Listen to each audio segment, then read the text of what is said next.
Hello, everybody. I'd like to introduce you to Mike Ames from Flair Business Growth. Thank you very much for joining us today, Mike. Well, thank you very much for inviting me. Absolute pleasure to be here. I'm really looking forward to it, Dave. Yeah, likewise. And we've known each other for a number of years, and I appreciate your friendship and advice over the years. I really appreciate that. So please tell us about your business and what you do and your history, if that's okay.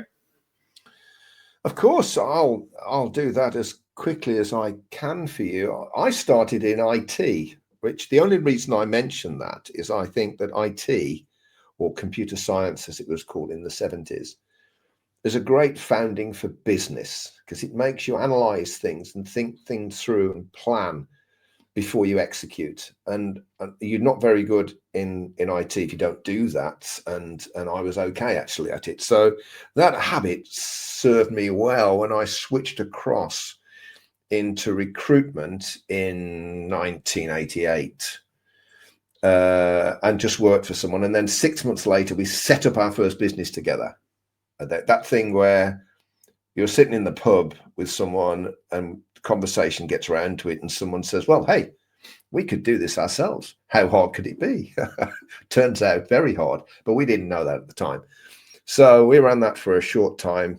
Mike, who is the senior guy, my partner, he then unfortunately died in a car accident, which was very tragic. I had a small kind of weird time.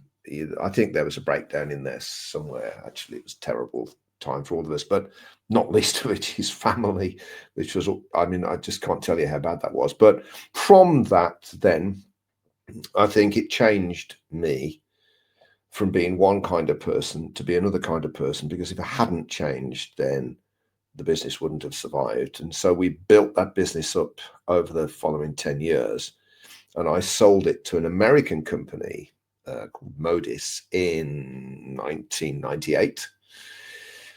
Hung around a bit, left, and then started another business, which was exactly the same as the business I'd sold as soon as the exclusion zone was kind of, as soon as we'd gone through that, called Crimson. And then we sold that to Harvey Nash, which is a big English recruitment company, in 2017, and it's still going. Actually, it's the first business was just sucked into Modis, but the second business is going as if you look at their website, it says somewhere lower down, it says a subsidiary or a Harvey Nash company or something like that, and they're doing really well. I'm very proud of them and what they've done. So nowadays, I just help companies grow. Really, 80% of my clients are recruitment companies, and 20% are all sorts software companies, consultancies, professional service providers. It's all the same. To grow a successful business, the rules are pretty much the same, to be honest.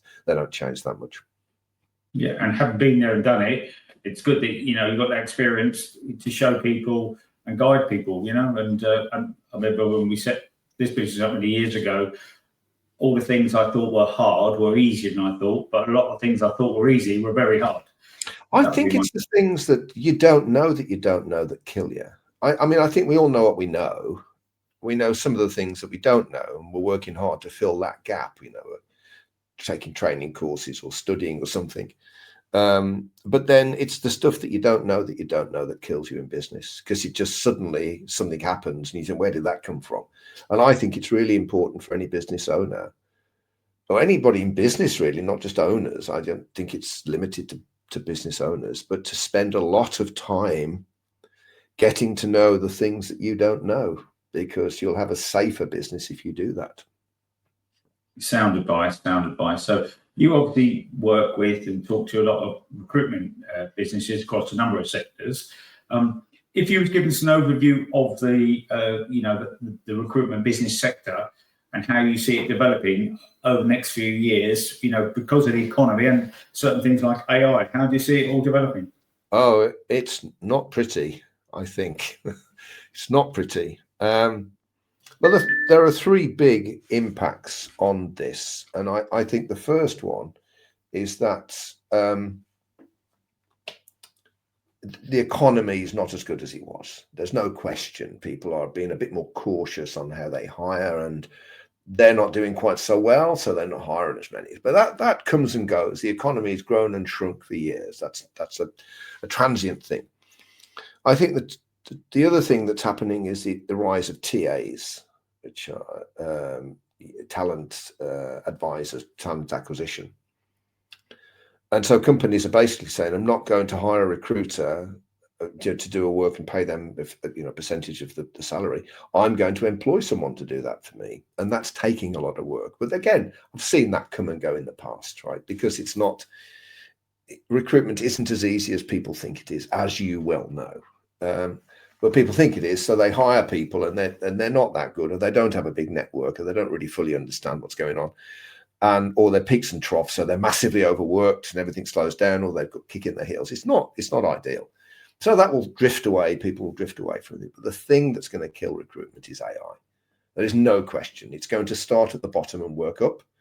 Already, the AIs that are only kind of 2 or 3 years old, really, sort of developed since chat came out. Already, the AIs can do remarkable things. Give it another, say, 5 years, I think. Perhaps even 3, I don't know, but say 5 as a backstop. And I reckon at least 40% of the recruitment companies out there will have gone. I'm pretty certain that's going to be the case. A bit like the printing industry when it digitized in the late 90s, early noughties. There's now, I think, 40% of the printing businesses in existence today that there was in 1998. It's going to be the same with recruiters. I am absolutely sure. Yeah, and when markets change or pivot, whatever the right term is, sadly, well, the best survive though and flourish, and certain people will adapt and change as well. And there's always going to be, a requirement for acquiring the top people, and maybe AI can be part of that as well. As well as killing some business, it will be, add, and some of the more challenging, grungy, non-sexy bits of it. It may eliminate some of those as well, possibly. Well, I mean, you not all recruitment is equal. So lower down, say you hired temporary drivers, say you just want a driver to come in to drive for 3 days or 4 days or whatever. Well, you don't need to go to the same depth of qualification for that person as you do for, I don't know, a senior manager that you're going to hire who's going to come and head up a team for you. It's completely different. And the machines can talk to you. I had a few months ago, one of the AIs rang me up on the show. I run a live show, and it rang me up live on the show and interviewed me for a job. And it did a good job. I've got to be honest with you. It was really good. And okay, it wasn't perfect, but this is 2 years in. Technology accelerates at an enormous pace. Another 3 or 4 years. Well, you could do it now. Probably you could ring up a driver and say, look, I'm an AI. I've got a role for you. It's this date to this date. It's in this location. I've never done driving recruitment, so I don't know whether I'm about to say now is ridiculous, but have you got a license? Can you work in this country? Would you be up for working on that role? And this is how much we're going to pay. Are you up for it? And they say yes. I say, well, okay, I'll send the paperwork over or whatever. So that lower level stuff will be AI. There's no doubt in my mind that will go. Temps in factory workers, and it'll be pretty much the same, I think. So if you want to survive in recruitment, you've got to move up the pecking order. You've got to move up to a stage where, and then what you would do, and this applies to any business, doesn't matter what it is, you must use AI to enable you to do the things that AI can't do better.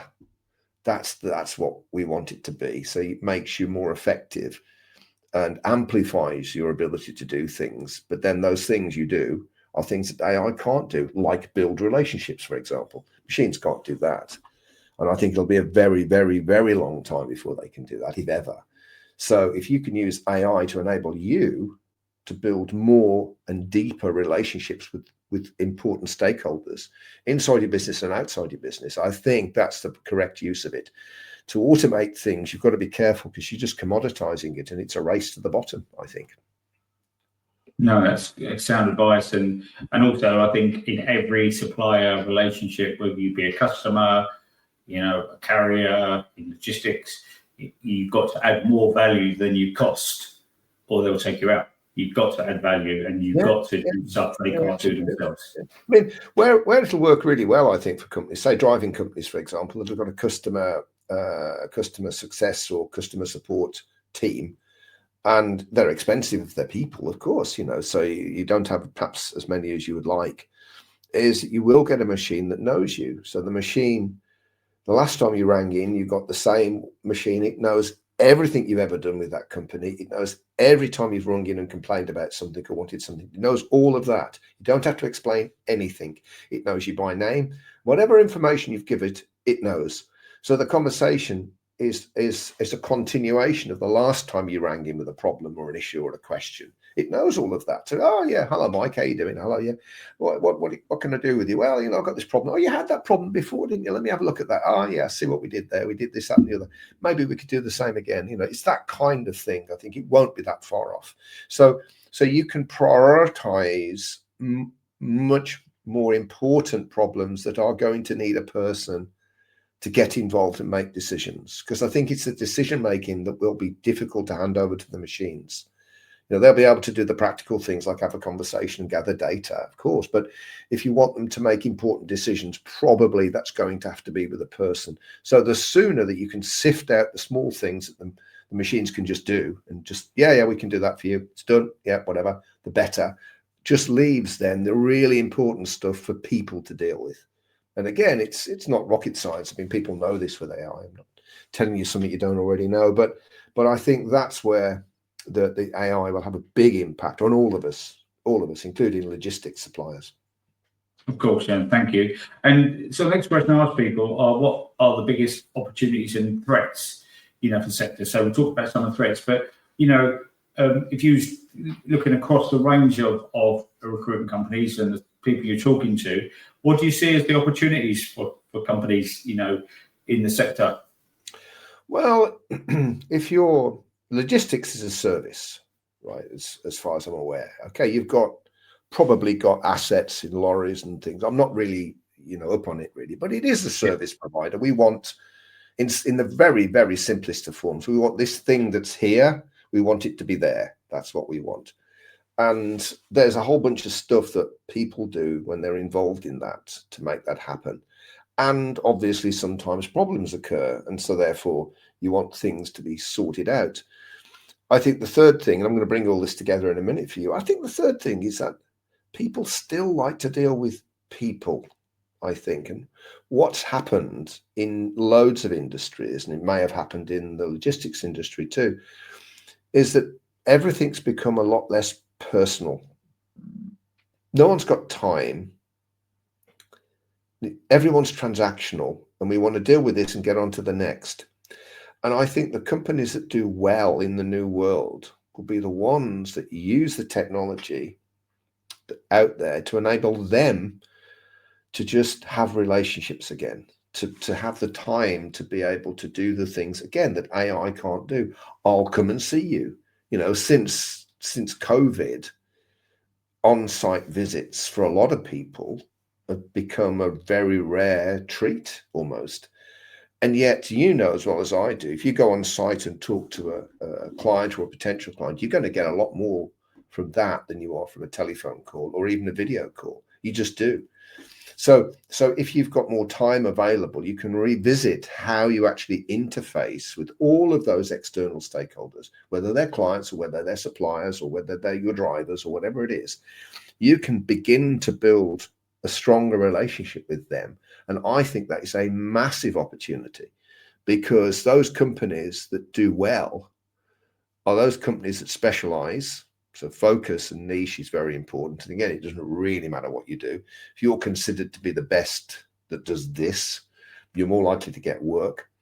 And those people with big networks. And when I say a network, I do not mean the people that you've got connected on LinkedIn or Facebook or anything, or the people that you meet when you're drinking warm Chardonnay at the local lawyers thing that they're doing. I don't mean that at all. I mean people that are really vested in you. They like you, they trust you, you've helped them, they owe you. There's a feeling of connection there. The more you've got that in your business, the more successful you will be. Always, that's always the case. And what all these modern tools can do is enable you, if you want to go back to that world. No, that's good advice again. Thank you, Mike. And what are people in the sector not talking about that perhaps they should be? Well, I think it's interesting, because when you look at any sector, we tend to talk about things wrapped around a transaction where we can make money. I think that there's a lot of that. And in many cases, whatever business you have, if you're a logistics business and you want to grow, then you've got to do two things. You've got to really drill down on client care. And I think one of the things that doesn't get talked about enough is client care. I mean, for sure, there's a massive difference between account management and client care. There's like a huge difference between the two.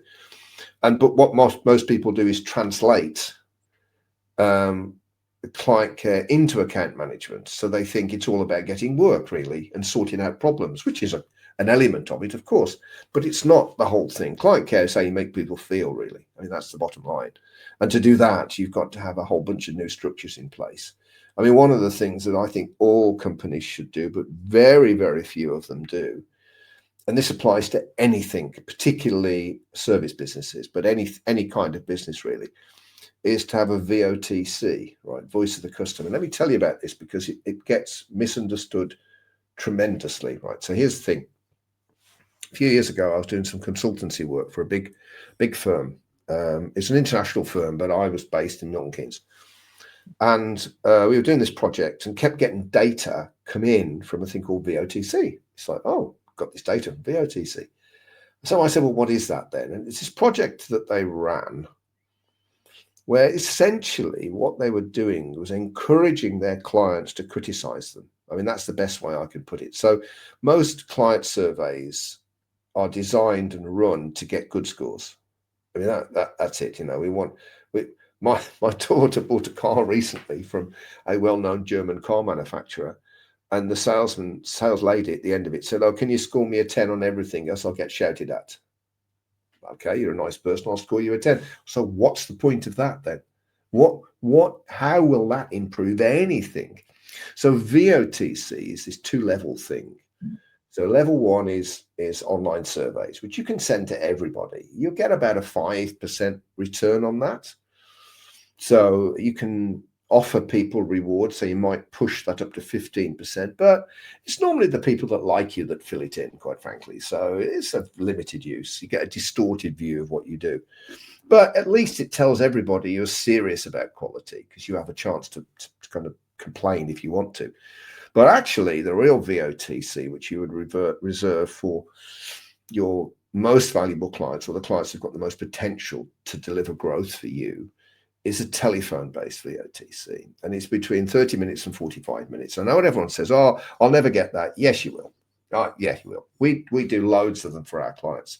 Oh, no, you'll never get that much out of the MD. Yeah, we do, because they really want to share what they think, So the idea is that you break down your service into components and subcomponents, and then you go deep on you don't do everything. You can't do that in 45 minutes, but you go deep on certain areas, and you are actively encouraging and rewarding people to criticize you. That's the deal. It's called VOTC. It is the single, I think, most powerful way to outstrip your opponents, because they won't be doing that. If they do anything at all, they'll be trying to get a 10 out of 10 score so they can put it on their website and everything. Pointless, utterly pointless. So if you run a VOTC service, whether it's one level or preferably two levels online, and then level two, of course, is telephone, video call, Teams call, then you will gradually gather data that you can then use to make your product or service better, little bit by little bit. So marginal gains. It's the best way I know to capture marginal gains information. It's something nobody really talks about because nobody wants to be told they're not very good, really. And yet there lies greatness. There lies greatness right there. Find out how you need to improve and then implement the changes. So in answer to that question, which I think, by the way, is a very good question, I think you should implement a VOTC. Yeah, the voice of the customer. That's really good, Mike. Thank you. And during your career, if you look at recruitment, what has surprised you most in your career so far? those years? What surprised you most? I tell you something. I was interviewed recently for an American podcast, and that similar question came up. Now, obviously, all of that podcast was aimed at recruiters, so I could speak very, very specifically around that. But I think, again, it's a general point. Please, yeah. Is that in the time that I've been in business, so I started in business in 1989. So here I am, 20 odd years later. Or is it 30? I can never remember. Whatever. Yeah, you're 40, yeah, but never mind. it could be 30 odd years later. Let's move on from that. So, so in terms of the technology and the tools that we have, everything has changed. So when I started, we didn't have email. There were no mobile phones. There were car phones just about. There were faxes. We used those a lot. We used telexes, although no one really understood what they were, but we had one, right? And so everything was slower and everything took longer and was more complicated than it probably needed to be. But we seem to have more time, weirdly. I don't know. Well, that has all changed now, massively so. You've got a radio station. We're speaking on your radio station. Could you imagine having that in the 90s? Of course you couldn't. This would have cost thousands and thousands of pounds to produce and distribute. So I think there's a lot changed in terms of technology. There's a lot changed in communication. There's a lot changed in terms of what you can publish and get your message out there. But I'll tell you what's remained the same, and that is relationships. Human relationships have not changed. Everybody wants to be made to feel special. They want to be appreciated, and they want to be understood. And preferably, they want to like the person they deal with, right? So if you can make someone feel special, appreciated, and understood, you will create a bond with that person that will transcend a lot of issues and problems that crop up in your business. Okay, if you're 10 times as expensive as the next guy, it doesn't matter how much they like you, chances are you're not going to get that business, right? But if it's close, if it's near, then you probably will get it because they like you and you make them feel good. So I think that's never changed. We forget it sometimes because we're in the hurly-burly of the transactional world, but you take time. What the Americans got a lovely phrase for it. They say, get off the operational highway and onto the relationship rest area. And I really like that because it's like, whoa, let's take some time. Let's just take the time, shoot the breeze and have a conversation, because that's what human beings actually want. And so I think that always surprises me when people don't recognize that, because it's so true. We all know it's true. Everyone knows it's true, because we all have to deal with faceless, automated systems, and we absolutely hate it. When we get to talk to a person who's a real person, who's fun, tells a little joke or listens and tries to help, oh man, we really like that. So why don't we do that with our clients then? Seems obvious to me. So I think that is the thing that surprises me the most, is that we have forgotten that relationships have not changed and never will change, I don't think, ever. That's the way people are. No, wonderful. And I agree wholeheartedly. You talk to people and talk about, their world and their family and their issues. And if you're in a specialist sector like we are, you learn more about your sector, for free. You're not trying to find information out, just because you care about people. And really well said.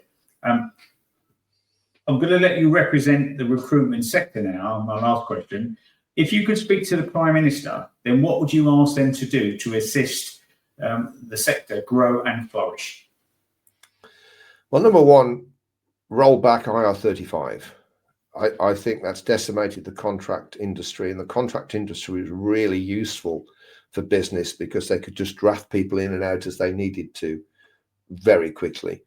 I think also to take a good look at the latest batch of employment laws that are going in, and not to say whether they're a good idea or not for employees or potential employees, because that's important to dig into that, because not everything is as it appears, but also to see the impact on business, which eventually will come back to regular employees. I don't really think they've thought that through.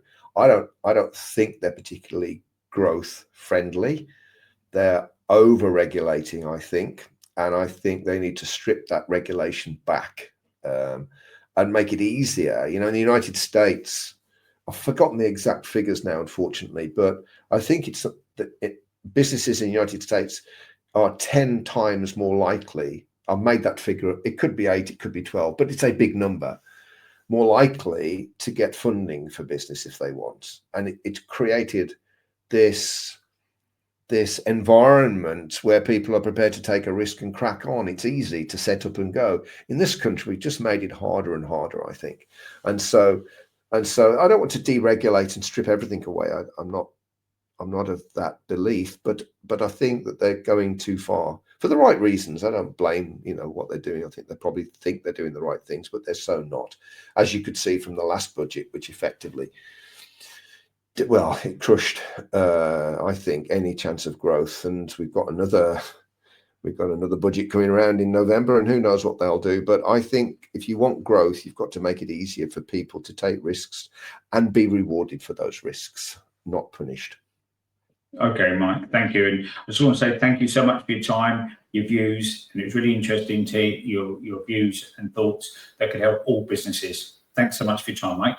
An absolute pleasure to be here. And I do hope that the things that I talked about were relevant to your listeners. I think they probably are, but then it's not for me to be the judge of that. So thanks again for inviting me on, Dave.